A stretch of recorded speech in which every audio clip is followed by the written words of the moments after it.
cumprimentar os irmãos com a graça e a paz de Jesus, amém? Irmãos, nós temos dois visitantes para a glória de Deus. O Arley, é isso? Oh, Deus abençoe. Também está visitando Raquel e sua filha. Levante a mão, não precisa ter vergonha. Isso, os irmãos aqui gostam de abraçar, não tem problema não, viu? Deus abençoe. O que nós vamos dizer aos nossos visitantes? Sejam bem-vindos em nome de Jesus. Amém. Agora eles voltam, ficam, né? Para a glória de Deus, amém? Meus amados, vamos dar início a mais um dia da série Ser Igreja. Você possa abrir a sua Bíblia em Mateus capítulo 28 e versículo 19. E hoje nós falaremos o propósito de Deus para a igreja. Deus seja louvado. Mateus 28, nós vamos ler do 19 ao 20, para a glória de Deus.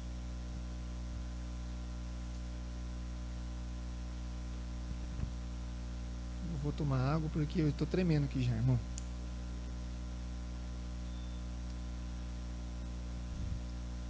Foi uma colada só. Oh, aleluia. Diz assim a palavra do Senhor: Portanto, ide, fazeis discípulos a todas as nações, batizando-os em nome do Pai, e do Filho, e do Espírito Santo, ensinando-os a guardar todas as coisas que eu vos tenho mandado. E eis que estou convosco todos os dias, até a consumação dos séculos. Ter um propósito é ter um alvo a ser atingido, e todos nós devemos ter um propósito em nossas vidas. Quem não tem propósito? Todos temos. Deus tem um propósito para a sua igreja, e que ela o alcance para que seu desejo se realize em relação a todos os seus filhos. O propósito de Deus em relação à igreja é que ela seja um povo especial, zeloso e de boas obras. Timóteo capítulo 2, versículo 14. Qual é o propósito da igreja? Há uma confusão acerca do propósito da igreja. A igreja existe para alimentar e vestir pobres e os desabrigados? A igreja existe para trazer restauração cósmica e reforma política em nossa sociedade? A igreja existe para combater as injustiças, as desigualdades sociais? É claro que a igreja existe para pregar o Evangelho de Jesus. E quanto a esses objetivos a qual eu disse, para responder essa pergunta, é muito importante examinarmos três coisas em que Deus deixou como propósito para a tua igreja e que devemos aprender. E ele diz: aprendam de mim que eu sou manso e humilde de coração. Primeiro, precisamos, para ter uma compreensão básica da teologia bíblica, que possamos avaliar adequadamente o papel de que a igreja desempenha no cumprimento do propósito de Deus na terra, a história da redenção. Quem foi redimido pelo Senhor, diga amém. Segundo, precisamos examinar a natureza da igreja, para que possamos entender o principal motivo por que a igreja existe. Terceiro, precisamos observar a declaração da missão de Cristo, emitiu para a igreja. Isso é para mim e para você, que é a igreja do Senhor, para que possamos entender o seu propósito. Em resumos, precisamos entender três coisas: o papel da igreja desempenha na história da redenção. Segundo, a natureza da igreja. Terceiro, a grande comissão. Precisamos ter uma compreensão fundamental da teologia bíblica, do papel de que a igreja desempenha na linha histórica da redenção. Quem pode ler para mim e abrir Gálatas capítulo 1, versículo 4, que diz assim: Jesus entregou a sua vida por nossos pecados, a fim de nos resgatar deste mundo mau, conforme Deus, o nosso Pai, havia planejado. Isso é o propósito de Deus para a igreja. Aí a gente pula para Efésios capítulo 1, versículo 21, que diz assim: agora ele está muito acima de qualquer governante, autoridade, poder, liderança ou qualquer outro nome, não apenas neste mundo, mas também no futuro.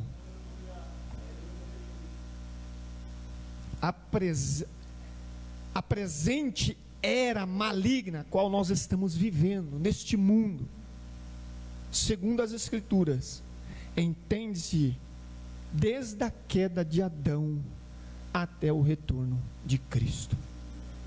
Vamos ler Mateus 28 e versículo 20. Deixa a sua Bíblia aberta. Se você não tem aquela rapidez, acompanhe a gente no telão, para que possamos compreender. Ensine esses novos discípulos a obedecerem a todas as ordens que eu lhe dei. E lembre-se disto: estou sempre com vocês até o fim dos tempos. Ele está conosco, irmão. O primeiro Adão pecou, mas o segundo Adão trouxe redenção à nossa vida. E por isso que você está aqui, para adorar e exaltar o nome do Senhor. Representa como um período de tempo em que as trevas, a escuridão, a injustiça, a morte reina sobre a terra. Segundo Jesus disse em Mateus 20, 34, todos os incrédulos nasceram neste mundo caído, como os filhos deste mundo. E Paulo, ele vai englobar mais isso, dizendo: os filhos deste mundo são mantidos cativos ao poder do presente século do mal. E aí as pessoas falam para você: olha, na mudança do governo vai melhorar. Não, tá ruim. Não, vai melhorar. Vamos ter fé, vai melhorar. A Bíblia nos afirma categoricamente que não vai mudar, irmão, vai piorar, porque o mundo jaz do maligno. O presente século mau, consequentemente, é o reino das trevas sobre os povos, os governos e as nações deste mundo. Quem pode ler para mim? E abra sua Bíblia em Apocalipse 18, 3. Olha o que a palavra do Senhor diz para nós: porque todas as nações caíram por causa do vinho da fúria da sua imoralidade. Os reis da terra cometeram adultério com elas, por ela tanto desejar luxo extravagante, os comerciantes da terra enriqueceram. Se você observar um irmão que está do seu lado, que faz parte do membro do corpo de Cristo, se ele tiver com a visão e o pensamento dele se enriquecer e ficar rico, chame a atenção dele e diz: você não é deste mundo.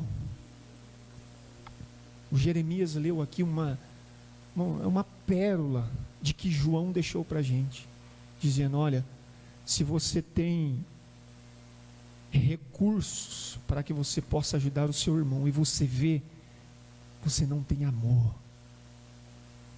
E o amor de Deus, irmão, é maravilhoso. E Jesus disse: olha, aonde está o teu coração, está o seu tesouro. E eu te faço uma pergunta aqui nesta manhã: onde está o seu coração? Está neste mundo ou está nas coisas de Deus? Você quer fama ou você quer o reconhecimento da justificação perante Deus, dizendo: Deus, eu sou falho, eu sei que eu sou pecador, mas que maravilhoso, o Senhor me escolheu. O Senhor morreu na cruz do Calvário e o Senhor me escolheu.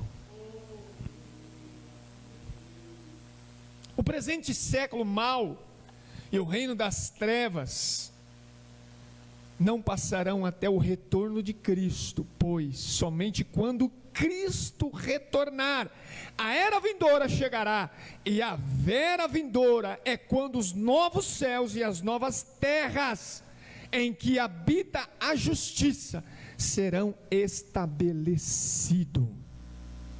Novos céus e uma nova terra.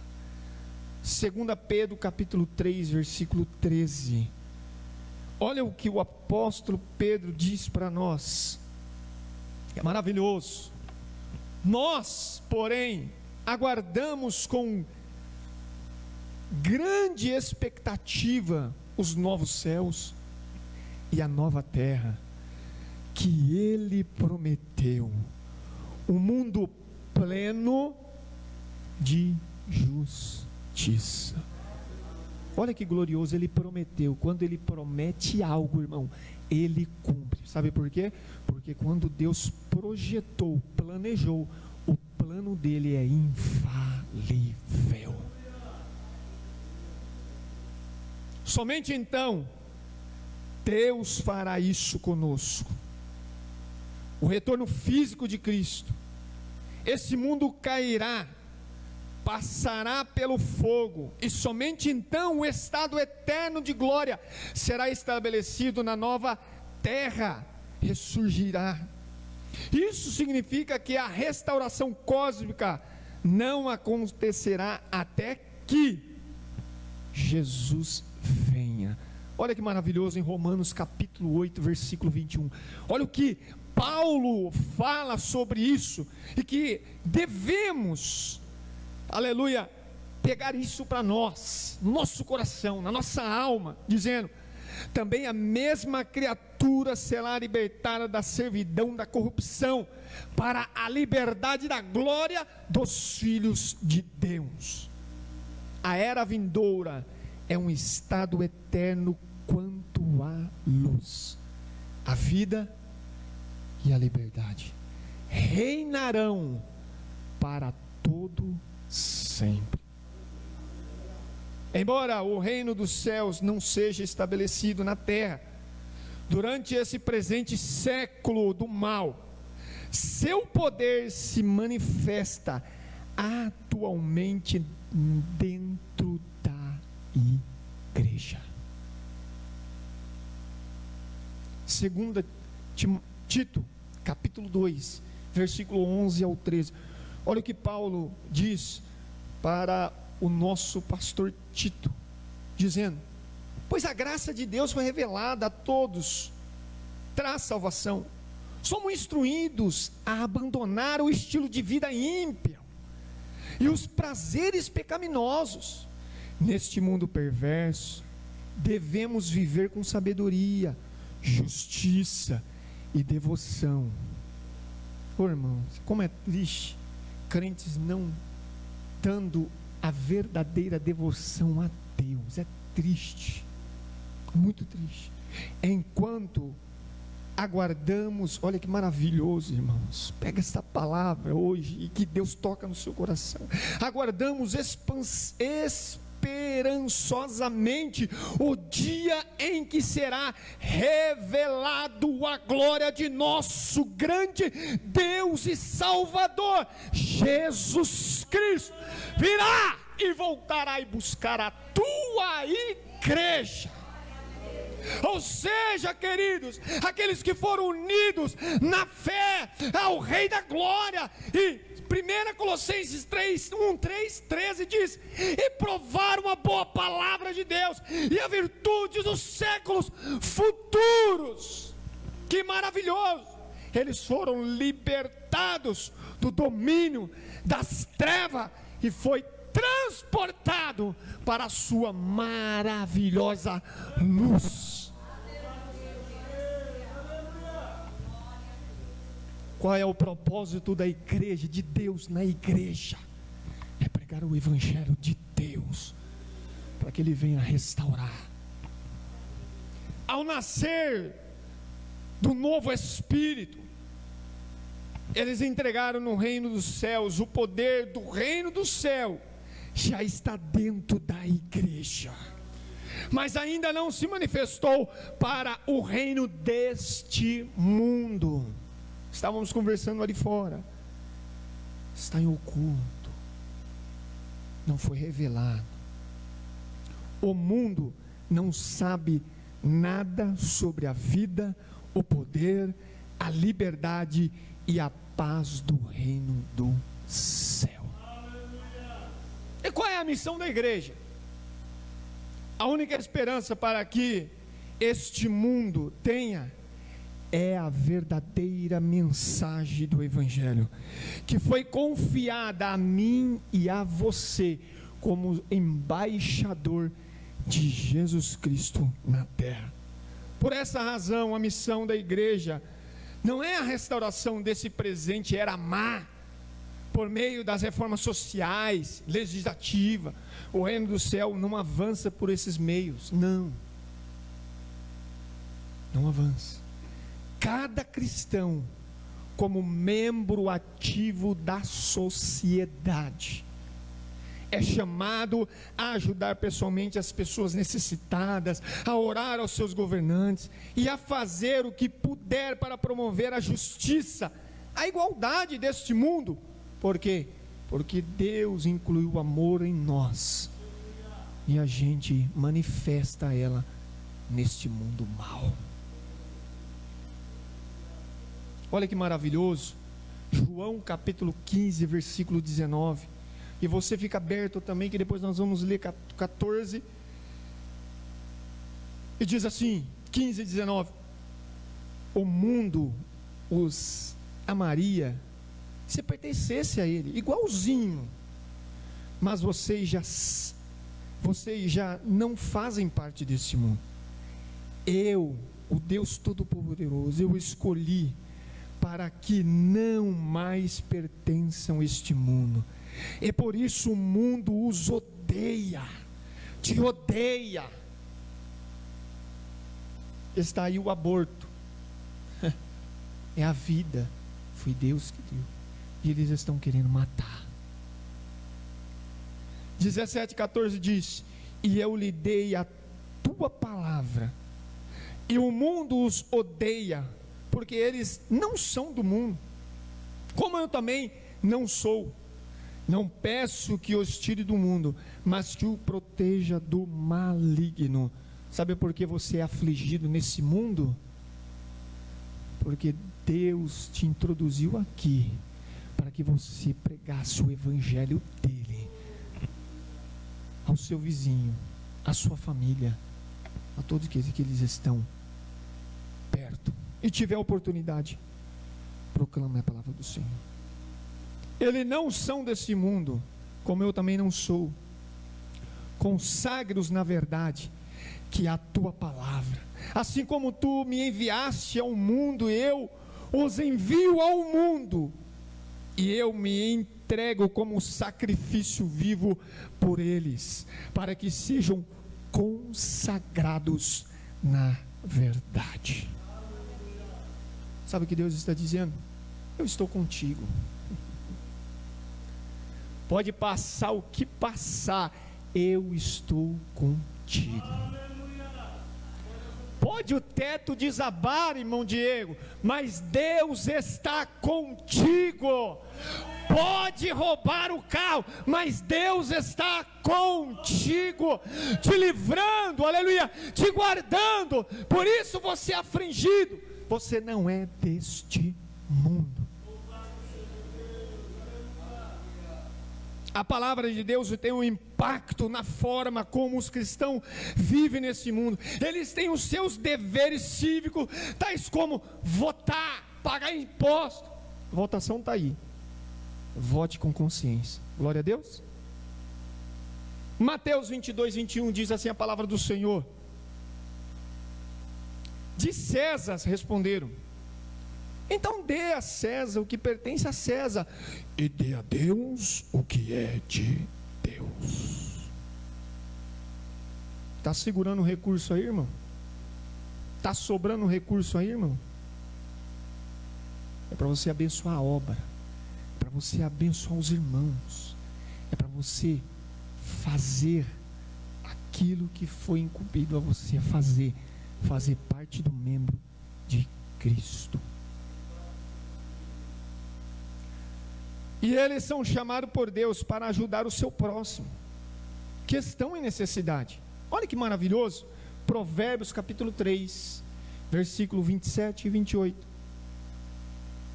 Não deixe de fazer o bem àqueles que precisarem, sempre que isso estiver ao seu alcance. Pastor, eu tenho dinheiro da CPFL. Não faça, irmão. Estiver ao seu alcance. Se você pode ajudar o seu próximo agora, não lhe diga, volte amanhã. Ele diga, darei algo. O que ele está dizendo? Não deixe o rapaz ir embora de mão vazia. Mas você foi chamado. É ter compaixão pelos doentes, pobres, abandonados deste mundo. Eles devem procurar fazer o bem a todos. Para onde quer que o cristianismo vá, a bênção do Evangelho da Graça estará com você. No entanto, as responsabilidades dos cristãos individuais, as bênçãos da graça do Evangelho de Deus, seguem a propagação do Evangelho de Deus, não são as mesmas coisas que a grande comissão de Cristo deu à igreja enquanto uma sociedade de crentes. A igreja não é chamada para tomar o controle das nações, nem sequer, irmãos, chamar a igreja para ficar alimentando as nações.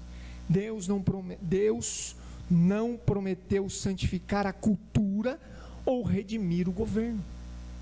Pastor, esse governo está ruim, vai piorar.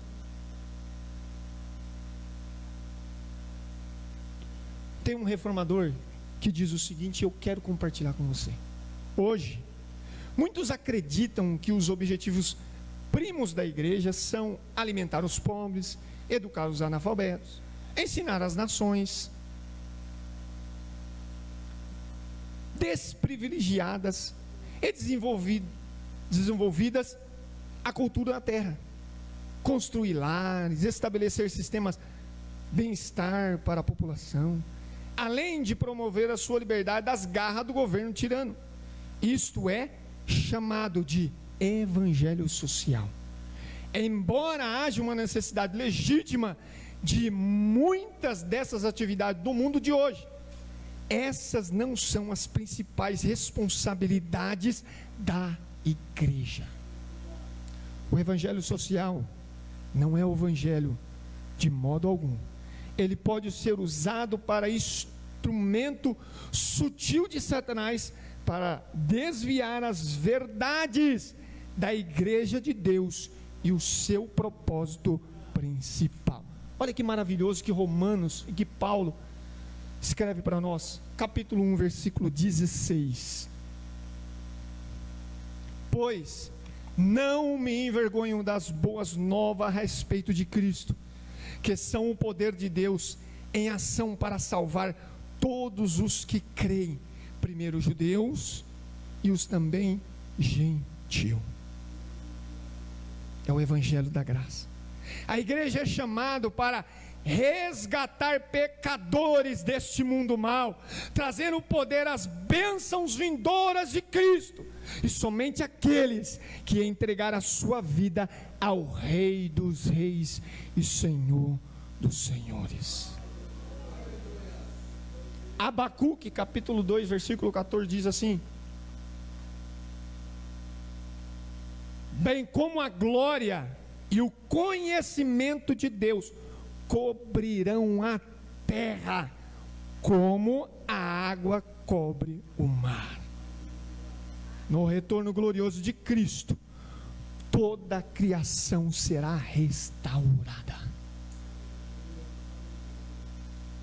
Quando o reino dos céus estiver cheio de um povo remido, de cada nação, tribo, língua, de pessoas, o trabalho e a missão da igreja estão concluídas. Então, somente então, olha que maravilhoso que Apocalipse deixa para nós. Apocalipse 11:15. Olha o que ele fala para nós. E ele diz para nós: olha, vamos trabalhar para o Senhor. Pregue o evangelho tempo e fora de tempo. Olha o que ele diz: os reinos do mundo vieram a ser do nosso Senhor e do seu Cristo, e ele reinará para todo sempre. Até lá, irmãos, enquanto estivermos no presente mal deste mundo, a igreja precisa se certificar de não distrair e deixar de lado o único poder que tem para realizar mudança real neste mundo, que é, pastor, o evangelho de Jesus Cristo. Pregue, mas pregue fora de tempo e no tempo. E qual é a natureza da igreja? A igreja foi estabelecida pelo Senhor para adorar e glorificá-lo, proclamar o evangelho ao mundo e sendo administradoras dos meios de santidade dos santos, através da sustentação, da propagação da palavra de Deus. Olha que Paulo, ele dá uma ênfase em Efésios capítulo 4, que é maravilhoso. Ele diz: mantenha a sua unidade específica em Cristo, funcionando como uma comunidade independente. Segundo, crescer em pureza na busca da santidade pessoal e corporativa. Irmão, você não é sozinho, você é corporativo.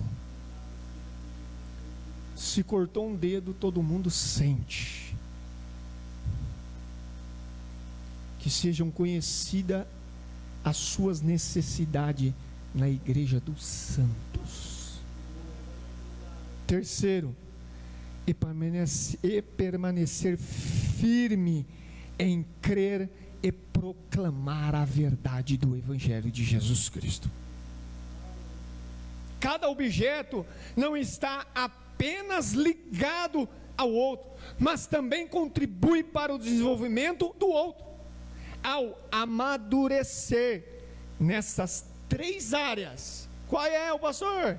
Primeiro, a unidade. Segundo, a pureza. E terceiro, a verdade. A igreja glorifica a Deus segundo o seu propósito. E qual é o propósito da igreja, pastor? O propósito de Deus, a igreja. Deus criou para ser um povo unido, santo, que sustenta, segue a propagar o evangelho da verdade de Deus, sem nenhuma variação. Aleluia. Se dizer para você: você é um crente quadrado, falar: eu sou quadrado porque a Bíblia é quadrada. Não sou redondo. Não, o aborto está aí, pode fazer, é por lei, o Estado liberou. Eu não abro mão do meu princípio. Você sabe a diferença entre regras e princípios? Regras mudam, princípios não. A Bíblia do Senhor nosso Deus não é regra, é princípio. Ela pode mudar, mas a verdadeira palavra não muda, não tem variação. Ela é imutável, ela é santa, ela é poderosa. Para quê, pastor? Olha para o seu irmão que está do seu lado. Deus escolheu ele, Deus escolheu você. Sabe por quê? Porque o Evangelho tem poder na nossa vida.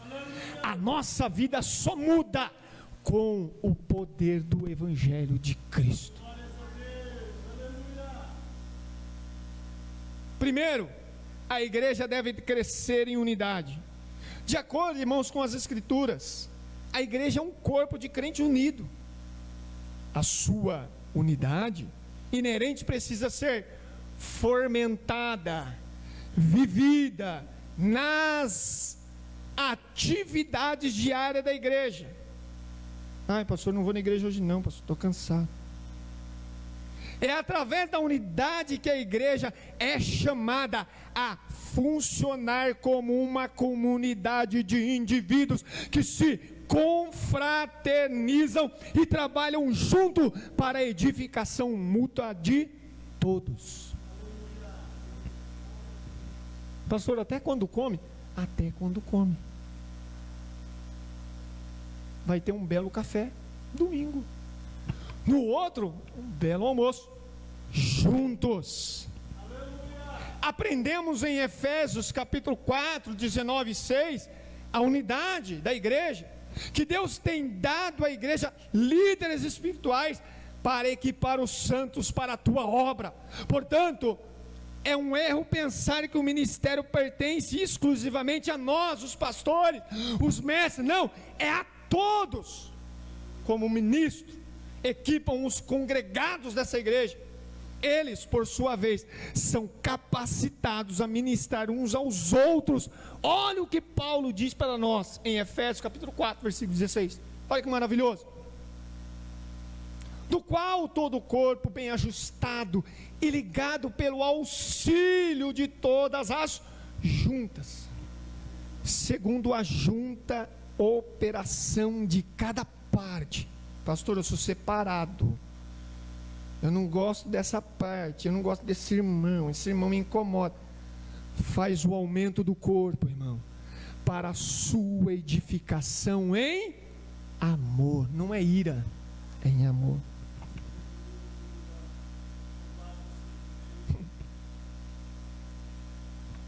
A nossa comunidade eclesial deve constituir nessa comunhão e operação que é exercidas pelos santos na igreja. Olha o que Paulo fala para nós em Efésios capítulo 2, versículo 1 ao 3. Ele diz assim: portanto, irmãos, como prisioneiro do Senhor, você é prisioneiro, viu, de Cristo. Você é prisioneiro de Cristo, da orelha furada. Suplico-lhe que vivam de modo digno do chamado que receberam. Quem recebeu o chamado?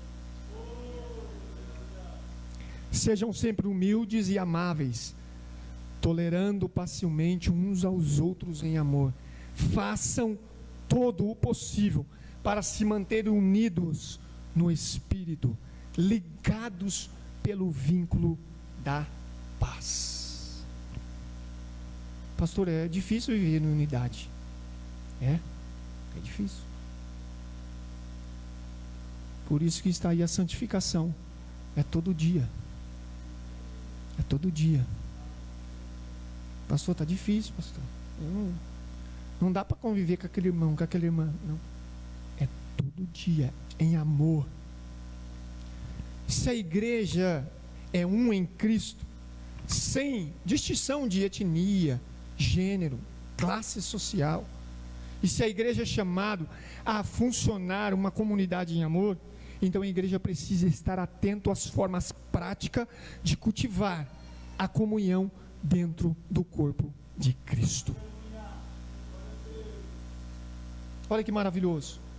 Nós, como igreja, devemos encorajar a comunhão, não apenas durante a atividade organizada na igreja, mas em suas casas, nas ruas, no parque, aonde tiver, glorificam o nome do Senhor. A unidade. Segundo, a igreja deve crescer em pureza. Quando o corpo da igreja funciona segundo o seu propósito, ele será em meio de santidade para o povo de Deus. O objetivo é que a igreja seja individual e coletivamente moldado segundo a imagem perfeita e estatura de Jesus Cristo. Paulo também fala conosco. Efésios capítulo 4, versículo 13.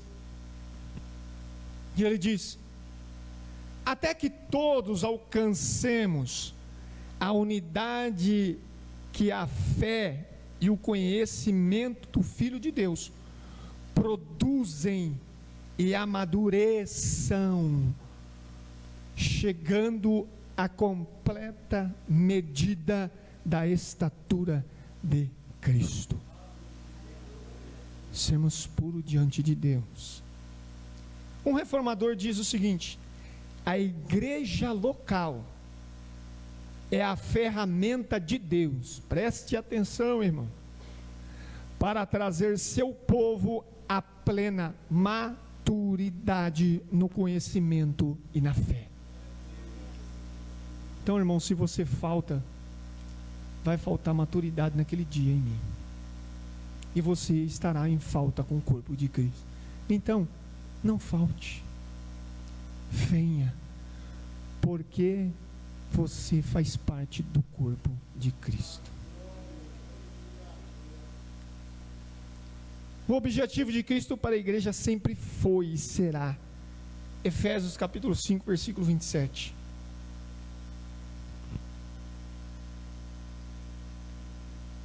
Apresentar a si mesmo igreja gloriosa, sem mácula, sem ruga, nem coisa semelhante, mas santa e irrepreensível.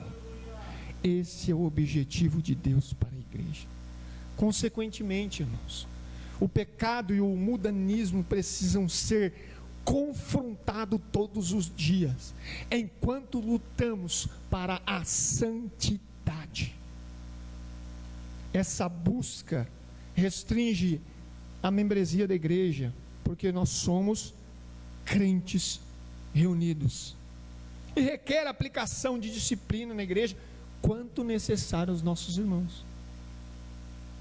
Tem alguns dos nossos irmãos que não vêm na igreja, não dá satisfação, e aí quando passa um perrengue dos perrengues, pastor, eu preciso de ajuda, a gente vai ajudar, mas Deus está dizendo, olha, para que a gente possa viver em amor, a gente precisa também aplicar nos membros da igreja, que ele tem responsabilidade do corpo. Se eu chegar para você, e se eu tiver uma serra e falar, ó, eu quero um dedinho do seu pé, você vai me dar? Não. É a mesma coisa Deus. Deus não quer tirar nada. Tudo é dele. O que é dele, de maneira nenhuma lançará fora. Ele fala, tu és meu. E a nossa luta, irmãos, diariamente é contra o pecado. Não tem aquela música? Todo dia o pecado vem. Mas nós temos a palavra de Deus dizendo, estarei convosco todos os dias, até a consumação do século. Terceiro, a igreja deve crescer no conhecimento da verdade. Aqui vai pecar, irmão, segura aí.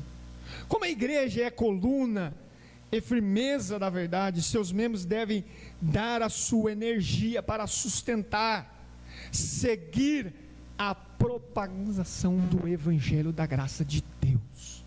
Você é responsável, você foi chamado para isso. Em primeiro lugar, como a igreja deve se defender da verdade? Se a palavra de Deus é absoluta, é imutável, então a igreja é chamada a proclamá-la como tal. Talvez nunca houve um tempo na história da igreja que tenha sido tão tentada a fazer concessões teológicas. Tem uma famosa, posso dizer: a gente precisa atualizar a Bíblia. A gente não precisa de nada, a gente só precisa do evangelho da graça de Deus. Efésios capítulo 4, versículos do 11 ao 14.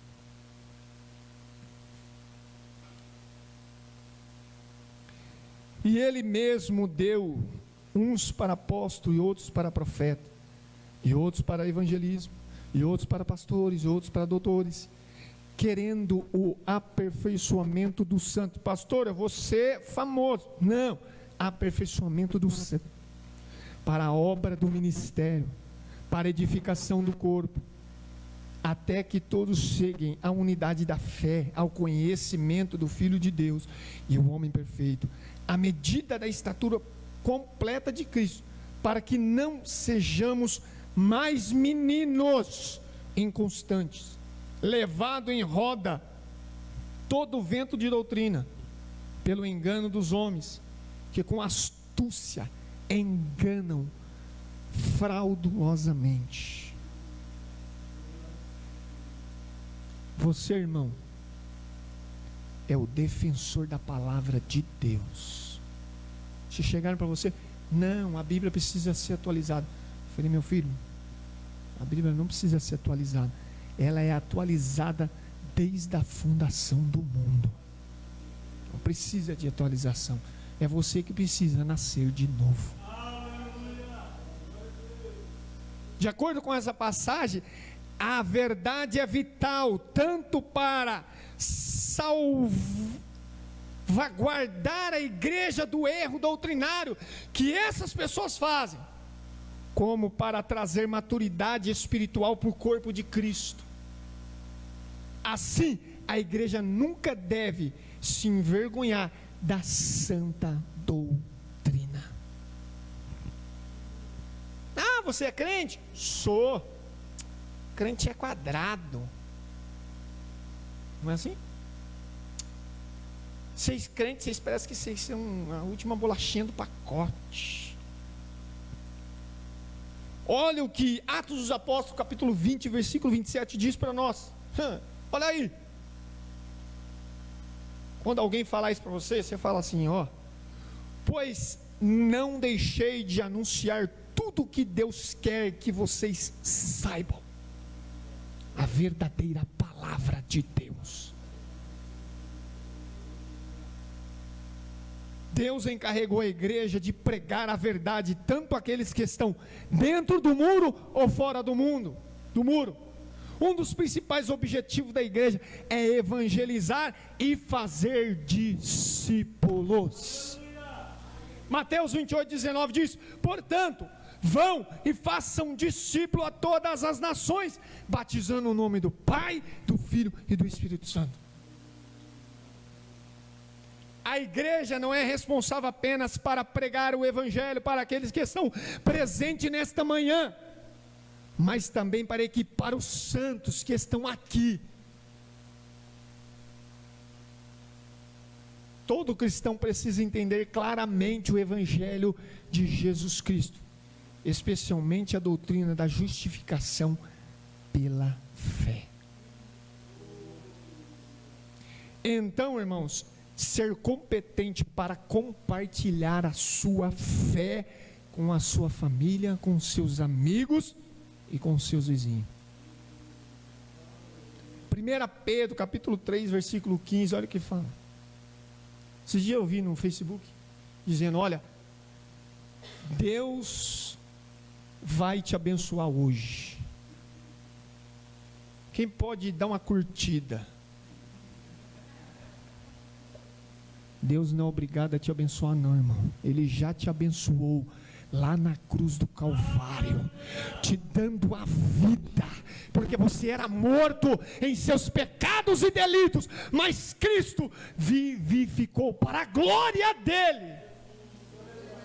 Olha o que fala 1 Pedro 3,15: em vez disso, consagrem a Cristo como Senhor de sua vida, e se alguém lhe perguntar a respeito da sua esperança, esteja sempre preparado para explicar, dizendo: olha, Jesus não vai voltar mais, e você vai dizer: ele voltará na tua, e vai buscar a tua igreja, ele virá, eu estou pronto, e você? E aí, irmão, você já começa falando: olha, arrependa-te e volta para Cristo, porque Ele está às portas. O Senhor Jesus não confiou prata e nem ouro à sua igreja, Ele confiou a verdade. Portanto, a verdade, que é a igreja, é responsabilidade sua, irmãos, disseminar a palavra de Deus, pregar o evangelho.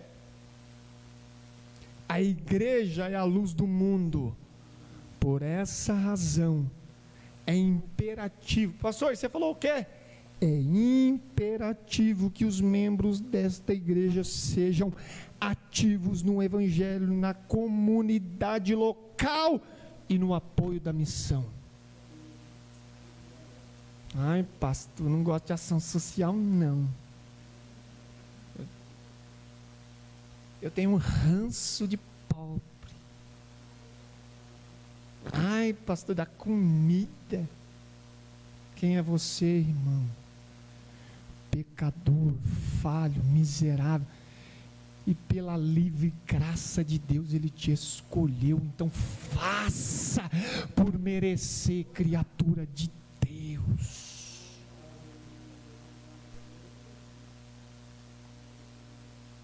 A grande comissão, a missão da igreja não é afirmar o papel em que ela desempenha numa linha cronológica da história de redenção e por sua tripla naturalidade, unidade, pureza e verdade, mas também a declaração da missão que Cristo pessoalmente prescreveu a ela.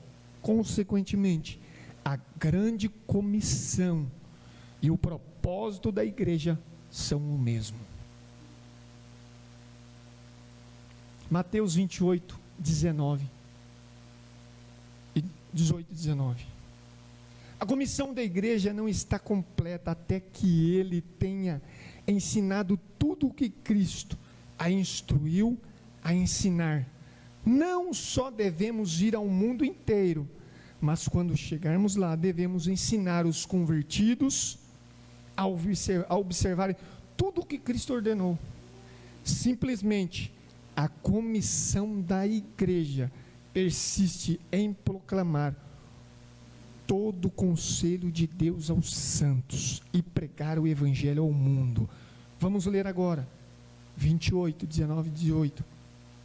Jesus se aproximou deles e disse: toda autoridade no céu e na terra foi-me dada.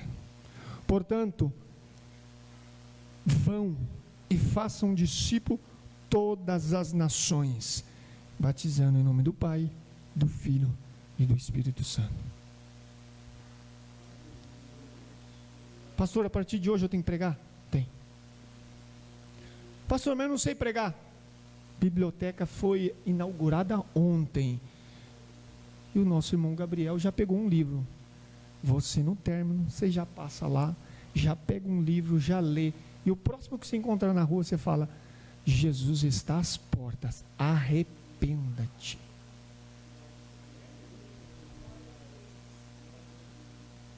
Eu quero concluir.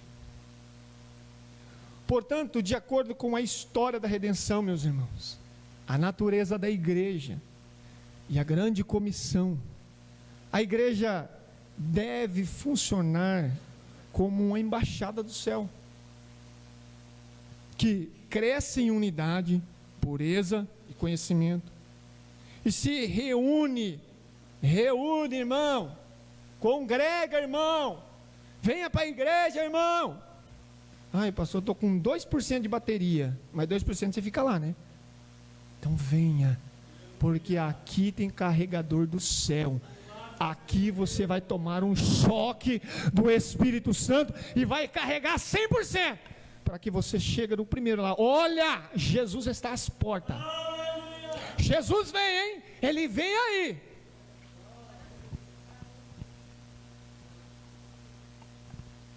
Edificação mútua e instrução através da explicação e aplicação da palavra de Deus. Pastor, como eu sei que Jesus virá? Através da palavra. Onde está escrito? Vem para a IBD. A igreja, irmãos, é propagada quando levamos o evangelho aos nossos familiares perdidos, à comunidade e às partes mais remotas do mundo. E eu te faço uma pergunta: você tem feito isso? Vou repetir de novo. Você, irmão, como crente, lavado, enxugado por Cristo Jesus, tem feito o propósito de Deus para a igreja? Deus está nos despertando para um grande avivamento, palavra dele. Se coloque de pé e eu quero finalizar com um versículo. Danilo, coloca para mim na nova tradução de hoje, por favor. Atos dos Apóstolos 20 e 24. Quando eu estava orando aqui, irmãos, eu chorei. Eu disse para o Senhor: Senhor, eu não sou digno. Eu não sou digno, Senhor. A gente erra toda semana. Toda semana. E aí a gente faz um esforço. Oh Deus. A gente faz um esforço para estar na casa de Deus. E olha, irmão, que esse versículo me impactou de uma tal forma. E eu quero que a palavra dele impacta seu coração hoje. Você sai daqui diferente. Aleluia. E diz: mas eu não dou valor à minha própria vida. O importante é que eu complete a minha missão e termine o trabalho que o Senhor Jesus Cristo me deu para fazer. É a missão, é esta: anunciar a boa notícia da graça de Deus. Que você hoje seja impactado com o poder da glória do Evangelho de Jesus Cristo. Ele virá e nós estaremos com Cristo na glória. Curva a sua cabeça e vamos orar a Deus. Pai, nós somos falhos, pecadores, miseráveis. Nós não merecemos, Senhor. Não merecemos, Senhor, o teu grande amor. Nós somos falhos, somos pecadores. Pai, aleluia, a gente faz tudo pela nossa vida terrena, não fazemos nada pela vida celestial. E o Senhor virá, Pai, com o seu exército a nos buscar. Maranata, ora vem, Senhor Jesus. Que estejamos, Senhor, com o nosso coração, com a nossa alma, com o nosso entendimento, para que possamos pregar ao Evangelho com amor, com graça, com o Espírito Santo, aquelas pessoas que ainda não chegou, Senhor. E essa comissão, Pai, o Senhor nos deu. Proclame o Evangelho da verdade. Pai, nos ajude, Senhor. Nos ajude, Espírito Santo, a cumprir a missão a qual o Senhor nos deu. Pai, é no teu nome, Jesus Cristo, eu oro agradecido, Senhor, agradecidos, em nome de Jesus. Amém e amém.